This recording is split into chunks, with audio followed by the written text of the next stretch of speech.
Sakshi, thanks Radhika, and thanks Sheena for joining on this particular event celebrating the International Women's Day. And well, of course, the topic is beyond representation. So we'll get into the segment one, segment two, and segment three has decided with the flow. So starting with you, Sakshi, whatever said and done, there is definitely so much of intent to hire, commitment is there to hire and onboard a lot of women, but still most of the women tend to exit at certain predictable life stages. What according to you is basically the reason for attrition, and you think that the organizations have misaligned with the policy with the reality? What's according to your take? Good morning, everybody. And so I think one of the most appropriate questions to ask Shelja and to start the conversation that why does it happen? Why do we don't see enough women in the workforce? I think the first point is that I think still a lot of organizations are still doing a tick in the box by just looking at representation. And I think today's topic, which is beyond representation, truly talks about what lies more than that.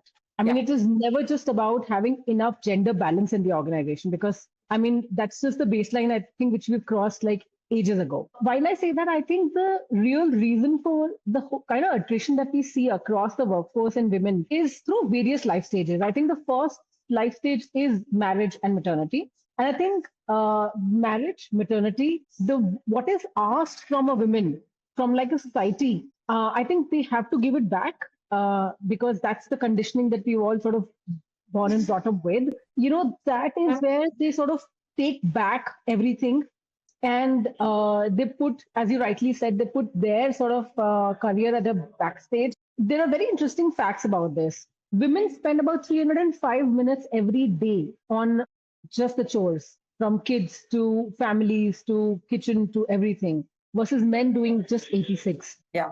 I mean, how disproportionate is that? So when you have to give more, there is a certain amount of balance that comes in from somewhere else. India has a very leaky pipeline when you talk about representation of women. Only 8% of women are across the CXO board and just 26% in the whole workforce when we talk about a certain segment, of course. And it is steadily declining over years. You cannot sort of really say and that doesn't stop there. I mean, it goes extensive. There are various attrition levels because there isn't flexibility given to women that they come when they come back from, maternity or, a break that they took because of caregiving. They could be single parents. They could be, caregivers for elderlies. There are just so many factors that you have to sort of come through. And the leadership opportunities, we've also seen that leadership opportunities goes to men even when they're sort of 60% ready, again, data says, versus women who are even 80% ready, but their self-doubt won't really let them take that leap of faith. And in that whole struggle, I mean, we all know who wins the war. And the whole anti-bias, reinforcement sort of that we have to do to really tell people that take decisions that really feel right, the gut of it. I think it's just a very hard thing to do. But I think these are all, things that really don't let women take like the front seat through all of this. And there's so many points here when you just lose the momentum. And when it drops, there are not too many structured opportunities for them to come back in the system. How many of us would really, when we are hiring, and I'm sure we are all hiring, left, right, center across organizations that we have worked, how many of us would really give a resume that much opportunity where we see a lot of gaps? Could be because of, a lot of reasons. And that's one of the biases that also comes through to hiring managers. And, that's just very, very saddening to see. Pay equity is definitely one of the other challenges. So if you're coming back from a sabbatical and you have the right credentials, but because you have a certain gap, there isn't pay equity that's offered to you. And then you would like to come back and establish yourself at a certain pay, at a certain career stage and in the certain pipeline at leadership so that you can also get those opportunities. I think that's what I feel is going to really difficult. And very few organizations really do it right. I mean, Wipro does it really right. So I was sort of reading about that, some time back. And they do like a WOW mom program. It's a very structured intervention to prevent post-maternity attrition.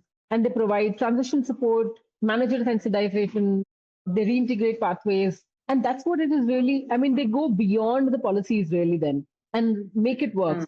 That's what really shows in their attrition numbers. I mean, I'm sure there's, so much more that's happening in the industry, but I think that's what really sort of happens when these are the reasons that we see that women are really sort of lacking in the whole workforce. Definitely, Sakshi. I completely resonate what you say, mostly because very few companies choose to, have a structured approach for the women who want to come back after their maternity or even give a chance to them after certain time in their career. Moving to Sheena, just trying to understand your perspective here. Do you think the policies are designed from the corporate assumptions or are they far from reality? What do you think? What's your take on this? Good afternoon, everybody. Let me start this with a real incident which happened with me.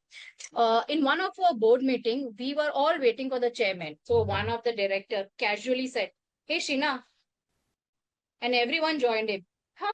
It's not a joke, but it's also a reminder that even at this highest table, a woman can still be subconsciously positioned as as service. This is because progression is harder than participation, because mindset lags behind the designation. And this is just not a story, it's a structural evidence, and it illustrates how women in leadership are still subconsciously assigned a service role, how deeply embedded a stereotype shapes professional environments, how culture undermines the progression even when position is achieved. Most workplace politics or policies are designed under a linear male career model, uninterrupted growth, constant availability, 24 by 7 available, and even the geographical mobility. But women's career are rarely linear. They are cynical, adaptive, and often multi-layered. And organizations are still built on the ideal worker model, where someone is available 24 by 7 and mobile at all times.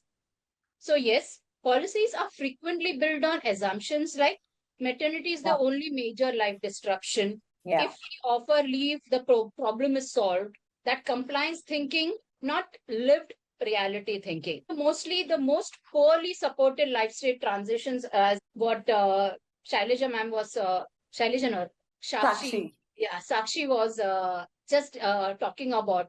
They feel only maternity leave is the life stage transition.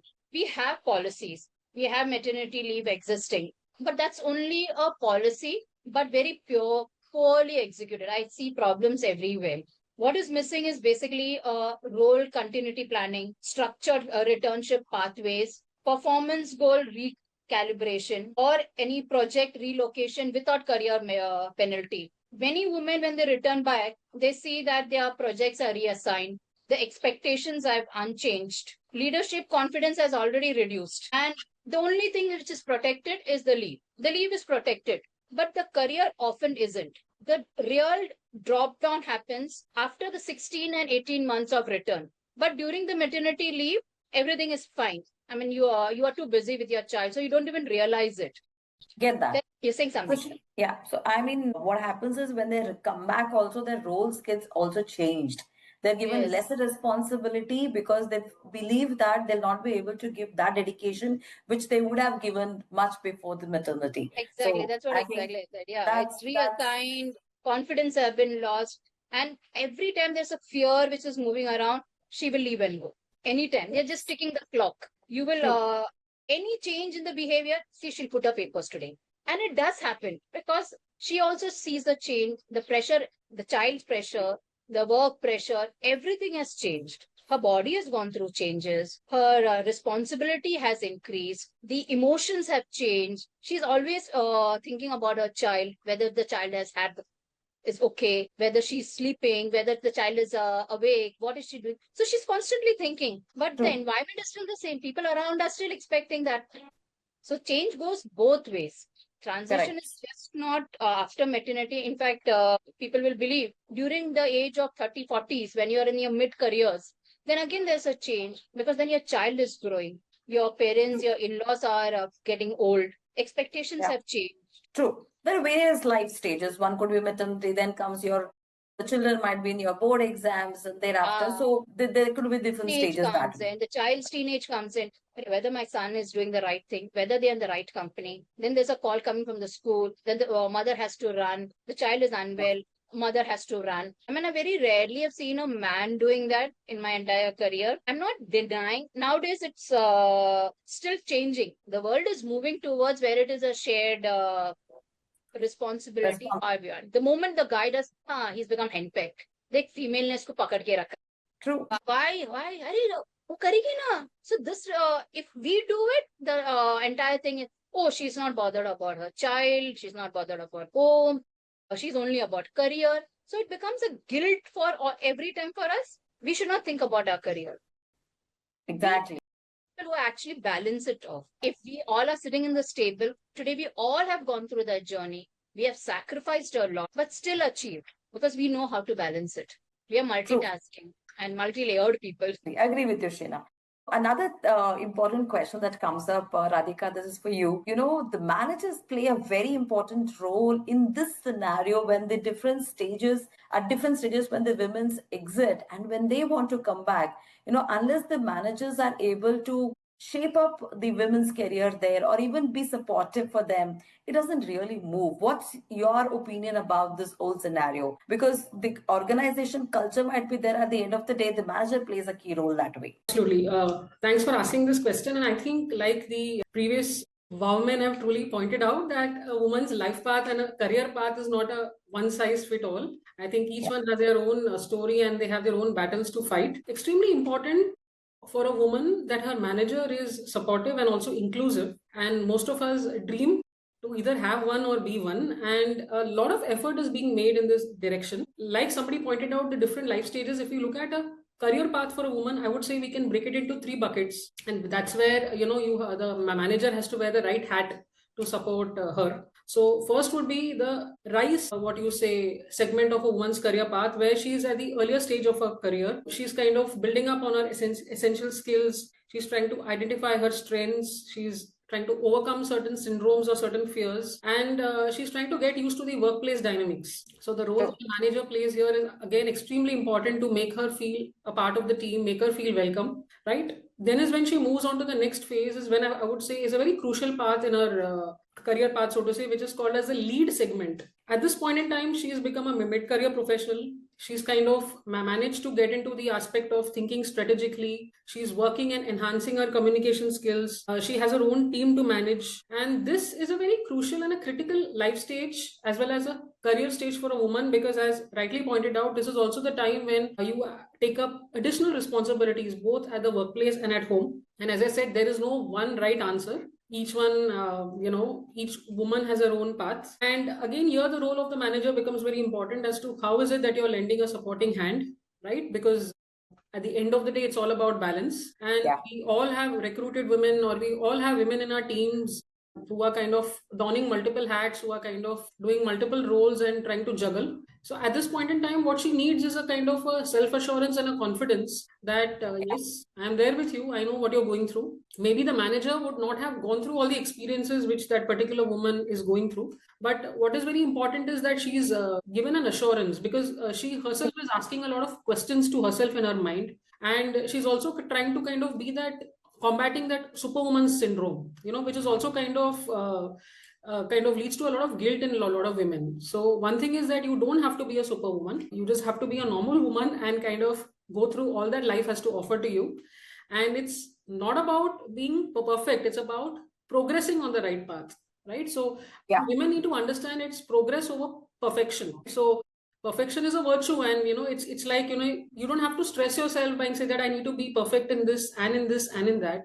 But at the end of the day, as long as you've progressed and you're kind of a better version of yourself than what you were yesterday, I think you deserve a huge pat on your back. And the third important career stage as far as a woman is concerned is the winning stage, where now she's a senior level executive. She's managing teams who have their own teams. But what is very important here is that she's able to give back, and she's able to kind of pay back, be a mentor to other women, and also kind of help managers who have women in their team, counsel them or kind of give them some advice in case they are kind of struggling with trying to be fair and balance their respective team dynamics. So I think very, very crucial for this handshake to work. And as I said, the women should not stress themselves out. Also, as far as the managers are concerned, sometimes it can get tough because we all are managing multi-generational, and we have teams of different genders. So we need to be fair. We need to ensure that, even if a person in the group is a male manager and he or she also needs some kind of a break for whatever reasons, I think at the end of the day, you need to be fair. You need to kind of ensure there is equity amongst your team members. Yeah. So I think that's the kind of role,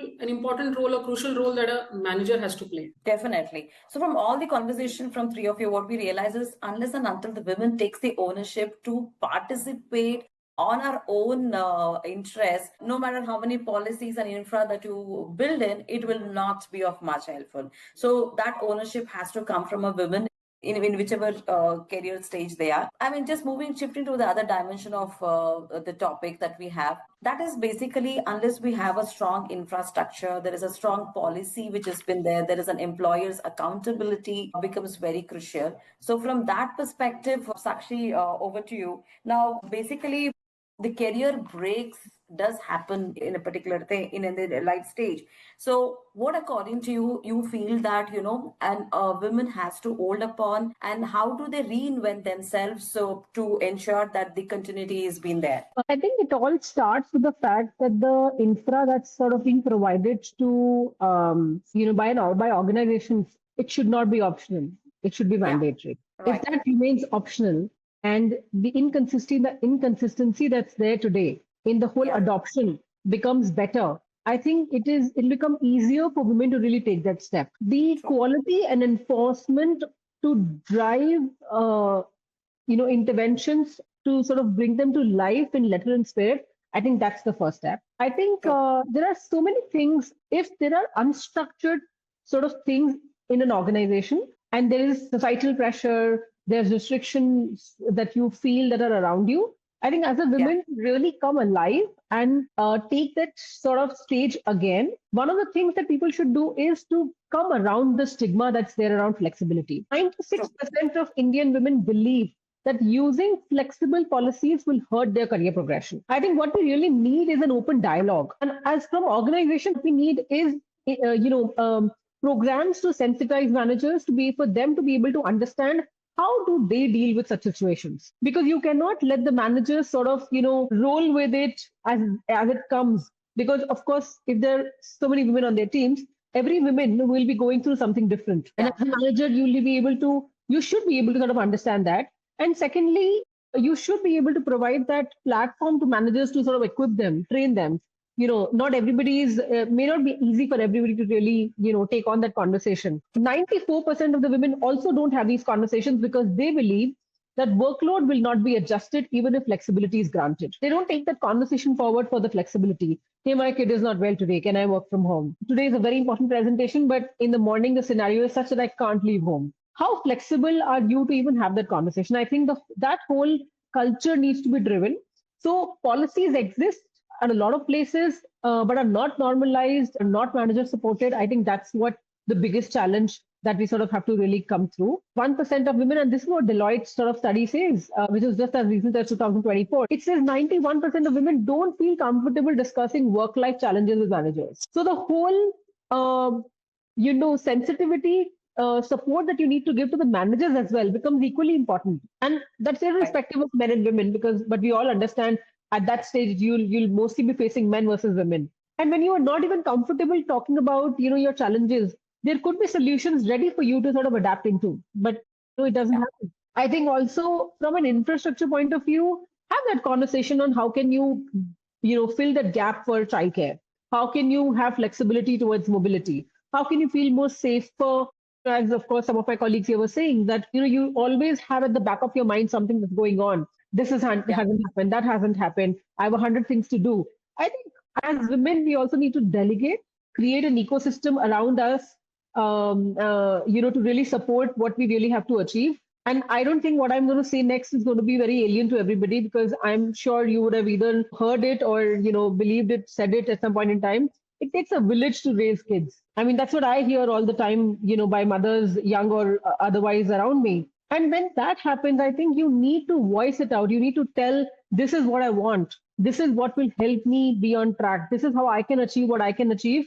But at the same time, I can also sort of, filter it out. I think there's also what is very important is the whole guilt that comes. I think the mom's guilt, especially that comes around in women. I think that is something that women need to sort of understand more so that they can sort of understand that why it is not important to really hang on to it. And I was hearing, Indra Nooyi talk about this in an interview, which was very widely, famous sometime back. And she was saying that it was my daughter's some event where parents had to bring like a food made at home. And she said, I'll make cookies for you. But she could not because she had so much at office to take care of. And at the last minute, she could manage it and got like homemade cookies, from somewhere and got into the college or the school at the right time to be able to save face for her daughter. But she just couldn't. And what she could do was get there, be there when she was supposed to with what she promised to bring, but she just couldn't be there with the cookies homemade.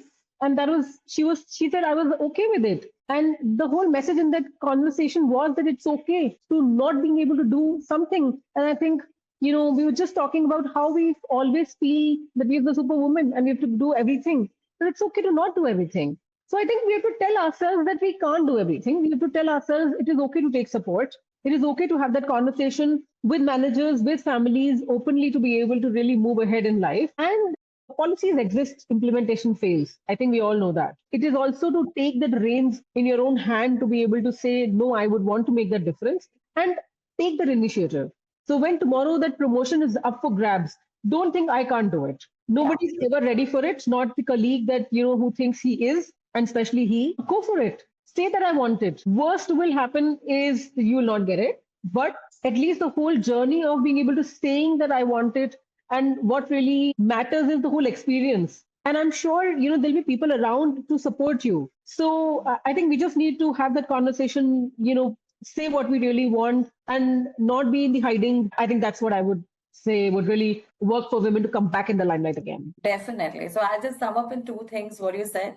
One is, we have this default responsibility hook in our mind saying that I have to take care, be it family, when it comes to office also, maybe we may work more than the male colleagues that way. But what happens is we take that in default mindset. Second is when the growth mindset. What we tend to believe is that, okay, I might be imperfect today. Maybe the other person deserves more. Why? I mean, when we start our careers, when we grow in our careers, learning is so much evolving every day. So why give such an opportunity to somebody else when we know that we deserve better than them? So voicing it out at the right time becomes very important, is what I feel. But thanks, Sakshi, for sharing your perspective. Shina, coming to you, what do you feel, in this whole infrastructure, role policy, and employers' responsibility? Does cost play a very key role? And you work with several organizations. So, how do you think the organization can make it a little more lighter and better? So let me tell you very clearly. Cost is often the excuse. Clarity and accountability are the real barrier. Most organizations, especially SMEs, assume that enabling women requires on-site crunches, large D&I budgets, complex compliance system, full-time diversity officer. But that's not true. Large organizations also struggle despite they having the budget because implementation fails without ownership. The issue is not affordability, it is intentional design. So what is actually missing here is the clarity of definition. One, what does supporting women mean for this organization? Is it reduce attrition, more women in leadership, better return to work rate? It's out. If the outcomes are unclear, investment feels vague and therefore expensive. The second is the leadership accountability. In SMEs or any organization, especially SMEs, culture mirrors the founder. If the promoter attends PTA meetings proudly, or he encourages flexible outcomes, doesn't penalize caregiving, the entire organization will align. But if the promoter says, we support women, but awards people who are working for 14 hours, are present in office for 14 hours, the message is clear. SMEs actually have an advantage. They can shift cultures faster than larger organizations. Large organizations have a huge hierarchy for or huge bureaucracies. Right. But when it's a promoter owned, he can take decisions and quickly the change will come in. How can SMEs participate meaningfully without heavy overheads? Here is a practical and a cost. This is what I could recommend is first, outcome-based flexibility. Instead of having a fixed hour presence, Define deliverables. I always keep telling all my SMEs, why do your clock in time, clock out time? Why is it so important? Define the KRAs and KPIs, define the deadlines. These are not, you don't have to have high investment in this, but a lot of things changes everything around you. Then second would be the structured return conversation. When a woman returns from a maternity or a break, a 30-day reintegration plan should be in place. Role clarity discussions should be taken. Performance expectation requires a recalibration. Here again, no infrastructure cost, only managerial maturity. The Right. third is shared care nomination. Encourage paternity leave. The moment you start giving paternity leave, and you may say it unpaid also, but firmly recognize it. When caregiving becomes gender neutral, women stop becoming a risk hires. Yeah. Then the fourth would be transparent promotion criteria. Write down what quality someone at the next level should have. Have your metrics matter. Have your metrics in place, and it should matter. You should own it. Ambiguity is the biggest hidden biasness. Fifth would be your quarterly retention reviews. Track female attrition, track mid-level exist, track how return to work success. Even a 50% company data managing is not difficult. It becomes very easy actually. And the biggest truth here is SMEs do not need diversity budgets. They just need a leadership courage. Because Right. infrastructure is not always physical, it is behavioral. And the real question is not, can we afford to support women? It has to be, can we afford to keep losing experienced talent every 5-7 years? If you think about it in a different way. For SMEs, meaningful participation is not about scale, it's about sincerity. Right. Fair enough. I think Sheena wonderfully put across those 5 points, and all of this does not require cost. So it's more to do with the behavioral and putting across the outcome as the primary reason for somebody to thrive within the organization. The policies will exist by there, will always exist, but at the same time, how do you define the whole structure in such a manner when the resource comes back, when the women comes back after a maternity or even after a career break, there's something which is well defined, offered for her to thrive.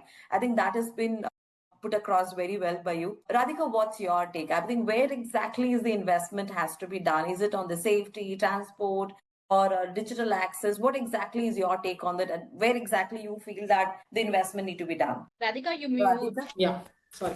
So I think it was very nicely pointed out by Sheena in terms of it cannot be that one factor that is going to play a role. I think it's a combination of everything working together, like a good orchestra, so that it produces music and not noise. And I think even internally in women's heads, there's a lot of clutter and noise going on. So that kind of also has to be calmed.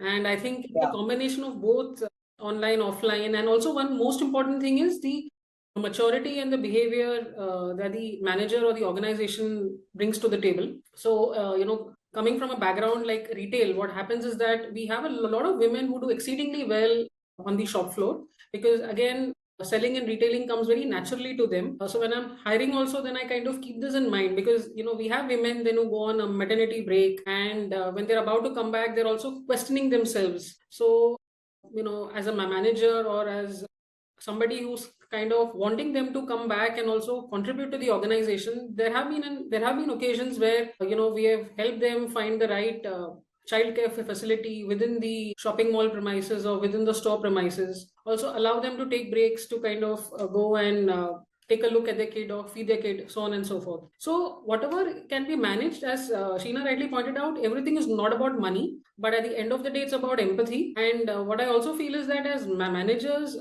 we kind of empathize, but a woman should also be empathetic to herself, because what happens is that in spite of giving these kind of what you say, I would not say perks or benefits, but some kind of a right that we feel as managers to be given to women sometimes are shying away from taking this. What will happen if I do this? What will the other colleagues speak about me? If any promotion is due, what happens? And so they kind of start questioning themselves, and they then kind of feel a little shy to ask about this to their manager, so on and so forth. So I think women naturally are kind of trained to empathize, for others, but they need to empathize for themselves too. And I think it has to be a very good handshake, and a lot of it has got to do with the maturity levels and the the training, the behavioral training that a manager has undergone, either through formal training programs or on the job for himself or herself. So I think yes, it's a combination of a lot of factors. And also one more thing which can happen is that you can have a frank conversation with a woman once she's back. Maybe what I'm referring to, it could be a break of any kind. It need not only be a maternity break. At the different life stages, we also have caregiving roles for our elders, right? So it could be a break of any sort. And it's very important that honest conversation happens between the manager and the person who has just come back from a break. And you may want to recalibrate their role. You may want to consider them for a different role. You may even want to kind of say, if you want to do a part-time role, maybe for some time, till you feel confident that you will be able to come back in full steam. So I think these kind of conversations can be worked out, and the manager can act as a right conduit or right bridge between the employee and the HR department, and kind of ensure it's a win-win for all. So the team doesn't suffer, the employee doesn't suffer. At the same time, as far as the organization is concerned, we don't lose an asset, right? Correct. So it's all got to do with, I think, the skill and will. I think it's that balance which we have to kind of strive to achieve. I also put it across every time is will versus wish. Everybody wish to be the best manager, but very few have the will actually to drive it. In fact, sorry, Shin. I also feel we as women are the biggest enemy for women. We over expect things from us, not only from us, and if any, like Radhika was pointing out, that get flexible time. The other woman, Arey, even we have problem at home. We don't get that. Why is she getting it? You start getting all these conversations. It becomes, sometimes I think a maturity is just not on the leadership front. There's lot of curving or carving required throughout. We are also learning. I remember 30 years before, I had a very different thought process. I kept evolving, these types of seminars are also eye openers for us, because people give us a different view set, a mindset about looking at things differently. We are also evolving. Radhika's very well put it across, I should say that. Yeah. In fact, I would agree with all of you. One thing which is very common in us is that we are a big self-critic, and we basically criticize ourselves and harsh on ourselves, while the others might think Parin to just go ease, but that mentality doesn't soften us at all at any stage. We always think so much, okay, this is my responsibility. I need to be perfect in my job. I need to be perfect in the family. I should keep everybody happy. So we take that so much in us that we forget to take care of ourselves, that real us. So I think thanks. So like I pointed out, I was saying that we always are trying to combat the superwoman syndrome. We always want to be a superwoman at anything and everything that we do, which kind of creates a stress for ourselves. And then we kind of want to monitor or see how we have performed in each of these roles. So, and then if this doesn't happen, then we get into a victim mindset. Everybody starts defining, you're a superwoman, you're a superwoman. So that expectation bar is so high that we ourselves doesn't want to come out of it. And it can kind of go the other extreme also, when you try to, then you kind of start victimizing yourself, then Reme Bichari and all of that. So then that also can kind of come in the way of your growth. Definitely. Yeah. I think never say no thing, right? Like, we don't want to say no. I mean, we always feel that. Learn to say no. Yeah, we can't. I mean, that's the conditioning we've been sort of raised with, that, you can't say no. Just take everything and then you end up doing everything. अरे तेरा बच्चे लोग भूखा है, तूने अब तक खाना नहीं बनाया. The guilt is killed. Already killed us. We are tired. Are we in a state of mind? Is our body ready? No, nobody is ready to hear that. अरे तूने खाना नहीं बनाया, बच्चे भूखे. Traditionally burnt out. Definitely. I mean, I think we discussed on the participation and then the policy part of it. I think now comes the most critical part, which is, how do you retain a leadership, a women leadership in an organization? What ecosystem that needs to build around her so that she stays and thrives as well? Right? Actually, over to you. From your perspective, just know that, is it that re-returning or the having a reskilling module works best currently, or do you think something else better can be done to ensure when the women comes back from a break? Sure. I think I would sort of reiterate a couple of things that we've just spoken about in the last few questions. Of course, there are programs required which integrate women back because, last 6, 8 months, they have been in a very different mind space. They've gone through emotional, physical, so many different transformations, and they are probably have experienced, if they're coming back from, from motherhood, they probably have experienced something for the first time that they never thought they could. So with so much of, I would say, gyan around you, you have to do this also, you do that also, they could sort of really work through that and at times really fight to come back to office and join back their workplaces after the mat leave and not take like another mat leave or extend it or drop, their employment. I think they have their whole struggle that they've gone through. There's definitely a very structured intervention required to integrate them back in the workforce because in a lot of organizations like mine, I've been through 3 organizations before, this, and there are such big organizations where in 6 months everything changes. It's not the Yeah. same people, it's not the same business. You may be coming back and not doing the exact role as is, but even if there's a slight change in role, you would have newer stakeholders. So I think that's extremely important. Second is, and doesn't matter how you brand the whole project, but I think it is important to just have a reintegration program for women to sort of settle down, let them know who's who, what is required, etc. Second is the whole piece around manager integration. I think managers need to be sensitized and resourced well to be able to understand how and what do they expect out of women who are coming back to the workforce.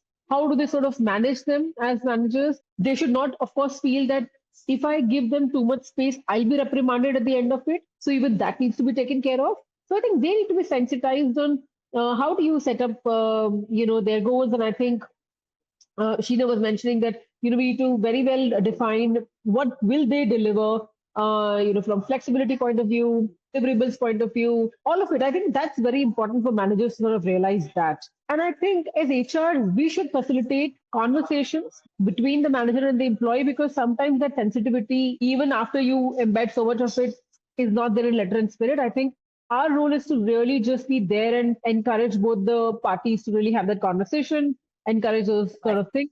And I think overall, as an organization, the culture has to be built in a way that we are inclusive. We accept as who you are, and we will give you that space to settle down and be what you think you can be and deliver the best of your capability. I think the whole culture has to be driven in such a way that you uphold your values very, very high, and you do not let people slip past through the cracks at all. I think, in my view, these are the 2, 3 things. If we sort of nail them, at least a larger problem can be solved for. Thanks for that perspective, Sakshi. Shina, what do you think? What's more important? What do you feel is that, if somebody comes back, I mean, you spoke about the integration program that should be there, but from your perspective, what is the kind of a policy an organization should have when such a set of workforce comes back? What's your take on this? First, we need to redefine what a serious career looks like. For Yeah. decades, success has been measured by continuous employment or upgrade of title progression, no visible pauses. But that's not real life. Real life is not linear. There is caretaking, there's health, there is Yeah. relocation, there is entrepreneurial attempts, and there are personal transitions. I personally have gone through all this, so I could really relate to it. And non-linear careers are not a lack of commitment. They are a reflection of lived responsibility. How should employees value non-linear career? First, shift from time-based evaluation to value-based evaluation. Instead of asking why there was a gap, ask what capabilities are built during that time. Many women during career breaks manage complex household like that. That's the logistic leadership. They navigate healthcare systems. It defines the decision making under stress. They volunteer or freelance. That is skill continuity. They upskill digitally. Leadership is not only built inside corporate office. So I remember my time when I had my maternity. During my maternity, I had taken a career break. My second delivery was so complicated, but I never stopped earning. Though I couldn't go to office, I have done multiple things to ensure that I am getting livelihood at home. There are multiple things that I kept upgrading myself. I studied a lot of things. When I came back, it was that leadership. See, again, I reinforce the fact that leadership is not always what you do in the office. There's so much responsibility you've taken. I had twins when I had my second kid. So taking care of a household, studying, I was doing my MBA at that point in time, studying and working at home, and again getting some income so that my livelihood is still on. Recognizing, then secondly is recognizing maturity as an asset. Non-linear career often produces emotional intelligence, crisis management ability, prioritizing your skills, resilience. These are the leadership qualities and these are the capabilities that you should see. It's not weakness. This reminds me of one more episode. I'm sorry, I have a lot of episodes to speak about. No problem. A CEO was addressing about hiring a female in the sales head position. And his statement to all the stakeholders to convince his point was, we all are good at selling. But see Sheena, she goes out to a company, the door opens. Her charm and a smile is enough. I felt deeply uncomfortable, but not because it was a praise, but because it reduced the competence to charm. Right. And what struck me was, before I could respond, another stakeholder said, she's not a beauty display. I'm sorry. She's an intelligent, mature, and knows what to speak and how much to speak. That intervention mattered. This is what leadership culture should look like. Not just policies, but allies who correct the narratives in the room. It should not be the female alone. Then third is redesigning your hiring filters. Remove automatic elimination. Give to the recruiters gap of six. There should not be any gap of 6 months. The person should not be overly qualified, not currently employed. The algorithm and the recruiter biases silently eliminates women before they even are interviewed. To normalize re-entries, policy must move from protection to reintegration. In India, frameworks like Women Entrepreneurship Platform encourages women-led participation, but corporate re-entry ecosystem remains limited. Can introduce a formal returnship program. They should have 3 to 6 months structured assignments, skilled refreshed modules. They should have a role calibration policy, allow lateral re-entry without title shame. Growth can restart without humiliation. Why do you have to reduce you were a vice president at that time, but you have taken so much of a break. Now you'll have to restart. Things have changed. Why do you need to do that? In fact, you are maturing by age. And performance reset windows, give returning employees 60 to 90 days recalibration. Give them a clear KPI. Coaching support is also very important. The bigger cultural shift is we must normalize the idea that caretaking is not a deter. It is a part of a human life cycle.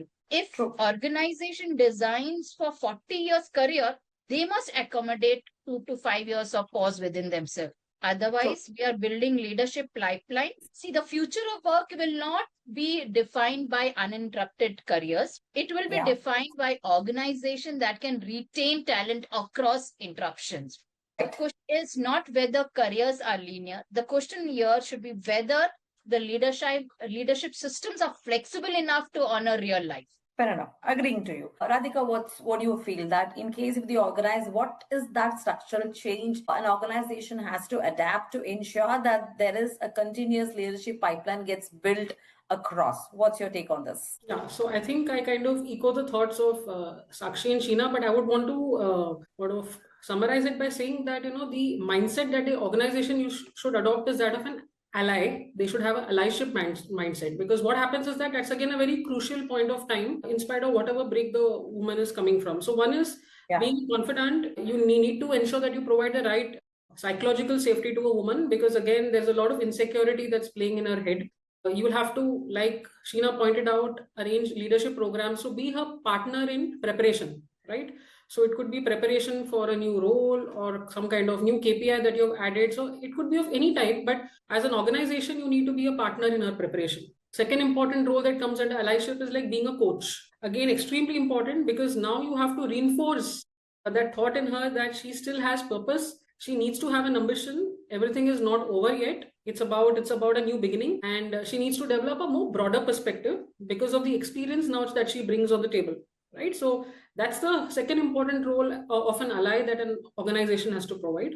Having said this, the organization also needs to challenge, right? Because everything cannot be hunky-dory. At the end of the day, everybody is answerable. And by kind of challenging, you're also kind of telling the woman, hey, you're still accountable. It's not that we have let you go. It kind of, in fact, positively motivates her that she's still in the game. So again, empower her to speak up. Let her not have those biases in her head, which is coming in the way of her speaking up. Promote a kind of a win-win attitude within the team. If she has a team that she has to manage, or if you're a manager who's managing a team in which she's a part of. So that kind of win-win attitude also has to be kind of ingrained. Another important role which needs to be played is that of a connector, because what happens is that like somebody pointed out, you have pass centers in the organizations. You have them who are kind of taking a call or taking decisions. Like I mentioned earlier, you need to act as a bridge. So you kind of help her have a voice, or you could become her voice to communicate what is going on in her head and what's the value that she's bringing on the table. And last but not the least, serve as a catalyst, because that also is a very important role. You have to kind of be with her, be her thought partner, kind of have those conversations with her and see that how is it that her journey can be made smooth. And also, last but not the least, be a force multiplier, because that is also very important. There is some value that she's bringing on the table. There's some value that you're bringing on the table. A into B will be much, much more higher than A and B alone. So I think these things extremely important. And I think all the stakeholders with whom she's interacting with, be it at home or be it at work, I think all these people have a huge role to play. And if I were to sum it up, I would say the role would be that of an ally. Extremely important for a woman. Fair enough. I think agreeing to all of you, and we have come to the conclusion, or the last part of the segment is a wrap-up question. For all of you, we'll go one by one. What is that one thing an organization should commit itself for the next 2 years to ensure that, the women participation increases in the labor workforce? Each of you can give your perspective.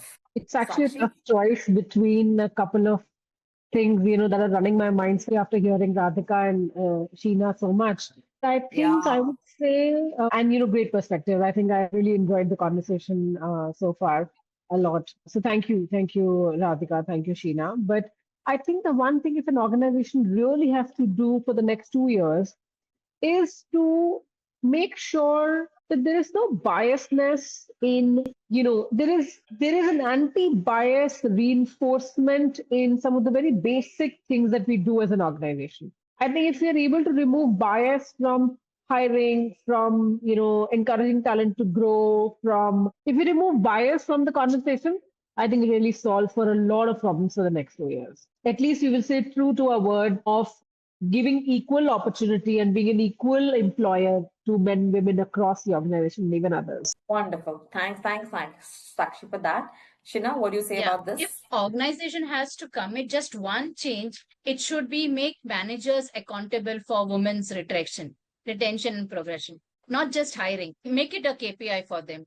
Because hiring women is easy. Retaining and advancing them requires structural responsibility. So for the last decades, most organizations are focused on diversity hiring, gender ratio, dashboards, celebrity, Women Day campaign. But leakages happen in the mid-careers. And that leakage sits inside the team, not HR policies. Why managers accountability? Because managers allocate opportunities. Managers decide the visibility. Managers interpret flexibility. Managers influences performance rating, and managers determines promotion nomination. So if retention and promotion of women are not built into managerial KPIs, then inclusion remains optional. When leadership metric include percentage of women retained in the team, promotion velocity of women, return to work success rates, then your attrition analysis by gender, behavior changes. What gets measured gets managed. What gets rewarded gets repeated. So why this matters for the next 2 years is India doesn't lack capable women. It loses them between 5 to 10 years of experience. If we fix the mid-career drop-offs, leadership pipeline improve organically, pay gaps reduce naturally, your participation rates rise sustainability, not through campaigns, but through continuity. And if we truly want to honor Women's Day, let us move from celebrating women to structurally committing to keeping them. Because inclusion is not an event, it is a performance metric. Completely, rightfully agreeing to you. Bias and managers taking the accountability and making it part of the KPI is one of the important factors. And inclusion is not something optional, it has to be made part of the whole structure itself. Completely agreeing to you, Sheena. Radhika, what's your one change which you feel that the organization should adapt? So I agree with Sakshi. I think it's got to do with bias. I think one, of course, we spoke about the recruitment piece, bias at that stage. But I think as women are climbing up the ladder, or at least making an attempt, ensuring that the roles are gender neutral, and not saying that if it's a sales role, it's cut out for a guy and maybe she may not kind of fit into it. But give her an honest opportunity to attempt, because of course, as every role needs a skill and will element, and I think women bring a lot also onto the table. It's just that maybe they don't get the right platform and the right voice. I'm not kind of getting here who's to be blamed, because I think it's the responsibility of everybody, including the woman herself, who kind of keeps questioning herself and who feels awkward to make her presence felt in board meetings or in front of executives. So I'm not getting there as to who's to be blamed, because that's a different topic altogether. But I think kind of shedding the lens of biasness and kind of giving everybody a fair and equal opportunity, because at the end of the day, it's a role, and a role needs a particular competency skill. So kind of look at it completely from that lens and be fair to both genders, right? So while we are women and we are speaking on the occasion of Women's Day, I think let us kind of start it by saying that yes, let it go with the right attitude, skills, and knowledge, and let both the genders be given the equal platform to kind of prove themselves. True, completely agree. I think, we all enjoyed this conversation a lot. And thank you so much for sharing your perspective, which was so damn depth. I mean, in the beginning, I didn't have this expectation, but as we went through, each of you bring in that much of experience to share your entire life experience and putting it in a nutshell in 30 minutes. Wonderful. I think deeply, humbly, thank you, each one of you, for coming onto the call on a holiday also. Thank you so very much.